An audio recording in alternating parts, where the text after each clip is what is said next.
Dito tayo sa Harrison Plaza Table Tennis Club. At syempre, ano bang gagawin natin dito? Kita nyo naman, sinubukan ko ng pumalo pero hindi ako marunong. Susubukan natin ang table tennis or ping pong. So, let's go! And of course, our sensei for the day, a man who competed in different national tournaments all his life, Coach Floro Tagum. Good morning, Coach. Good morning nga.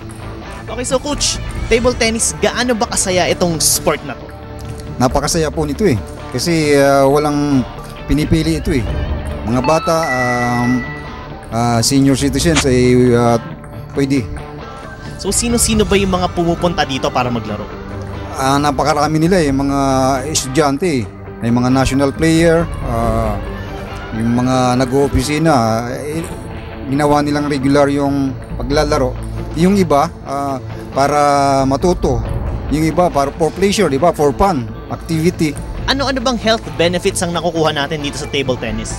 Yung physical activity, mental alertness eh. Napaka-importante yun eh. Yung naibibigay na kasiyahan pag naglalaro ka eh, yun ang isa sa napakahalaga eh. Kasi may enjoy mo talaga yung laro na to pagka alam mong gawin eh. Dati, na-try ko mag-badminton, na-try ko yung tennis. So, bukod sa dito lang siya ginagawa sa table, ano bang pinagkaiba ng ping pong sa tennis and sa badminton?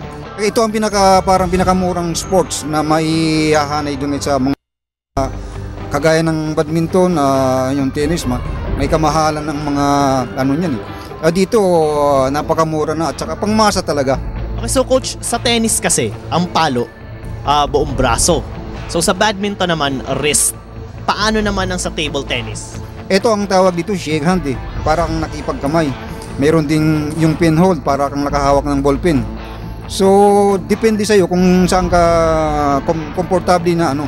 Pero ang pinaka-advice namin, dahil tayo Pilipino, shake hand. Kasi mas naaabot mo yung mga ano ng bola.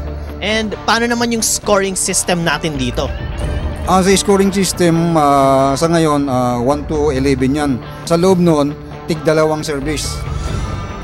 Ngayon, kung sinong mag-i-error, hindi niya mai-ano sa lamisa, automatic score ng kalaban yun. So Coach, baka yung mga boss natin dyan gusto nilang i-try ang table tennis. Baka gusto nilang i-invite. And saan ba makikita itong ating tennis club?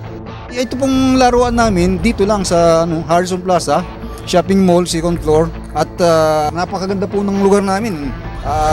Malamig siya, naka-aircon, di ba? Sabi ko nga, buong pamilya pwede dito eh. Coach, so ayan, as narinig nyo naman, masaya tong sport na to, pwede pa siyang family bonding. So, itatry ko naman para kahit naman papano mabawasan yung mga taba ko sa katawan. So, let's do this!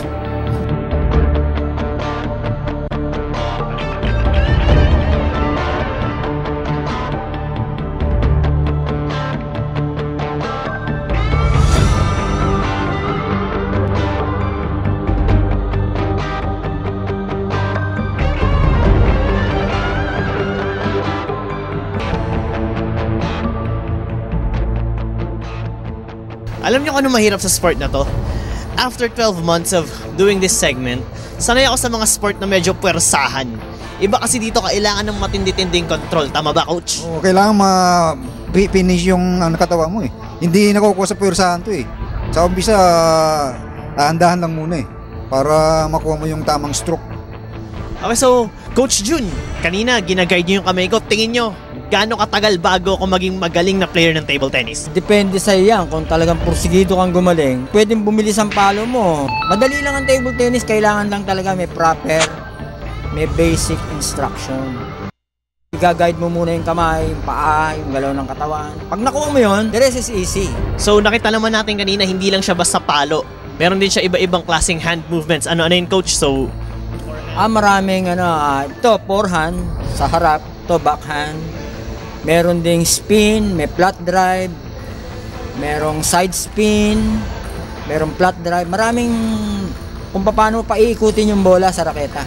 So yan, medyo marami pa tayong kailangan matutunan. So, magpa-practice muna kami. Ito pong muli yung sports connoisseur, Joe Tamesis. Good morning, boss!